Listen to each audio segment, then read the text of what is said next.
যেতে নাহি দেব হাই, তবু কেন যেতে দিতে হয়। আজ ফোরালো রঙিন দিন শেষে তাই বলে যাই, তোমারে যা দিয়েছে কেউ তা তোমারই দান। গ্রহণ করেছ যত, ঋণী তত করেছ আমায়। হে বন্ধু বিদায়।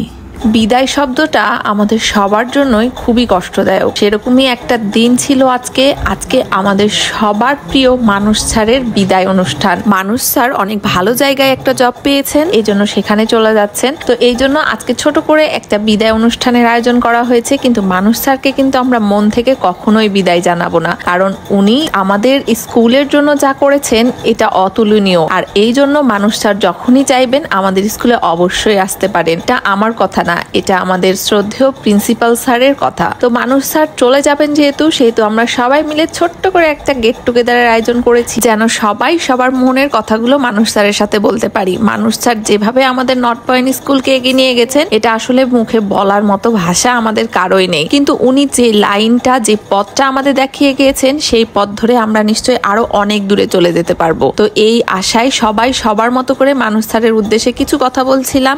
মানুষ স্যারও আমাদের সবাইকে নিয়ে কি ফিল করেন, কি চিন্তা করবেন, ভবিষ্যতে কি করবেন, সেই রকমই একটা বক্তব্য দিচ্ছিলেন। বিগত যে 3টা বছর, প্রায় 3 বছর, 2 বছর 10 মাস, সেই 2 বছর 10 মাস, সেই পুরো সময়টা জুড়ে আপনাদের যাদের সাথে ছিলাম, যারা নতুন আসছেন, সবার সাথে যে স্মৃতিগুলো আমার আছে, এই স্মৃতিগুলো থাকবে।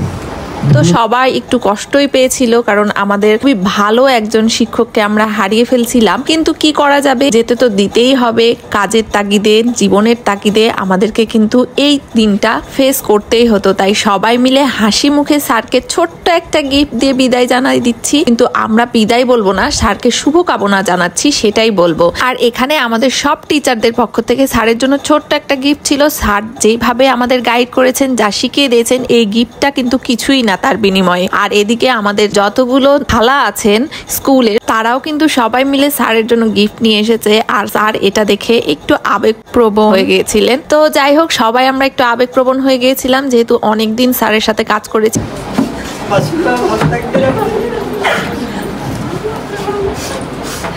আমি খুব অল্প সময় স্কুলে জয়েন করেছি, তারপরও আমরা একটা পরিবারের মতো হয়ে গেছি। তাই পরিবার থেকে কেউ চলে গেলে অবশ্যই খারাপ লাগে, কিন্তু স্যার সবসময় আমাদের সাথে থাকবেন। স্যার যেভাবে আমাদের গাইড দিয়ে গেছেন, সেভাবে আমরা এগিয়ে যাব ইনশাল্লাহ। এই স্কুলটাকে আমরা অনেক দূরে নিয়ে যেতে পারবো। সবাই অক্লান্ত পরিশ্রম করলে অবশ্যই সবকিছুই করা সম্ভব। আর সর্বোপরি প্রিন্সিপাল স্যারের ছোট্ট কিছু বক্তব্যের মাধ্যমে অনুষ্ঠানটা আজকে এখানেই সমাপ্ত হচ্ছে। তো ভিডিও আজকে এ পর্যন্তই। সবাই ভালো থাকবেন, সুস্থ থাকবেন। আসসালামু আলাইকুম, আল্লাহ হাফেজ।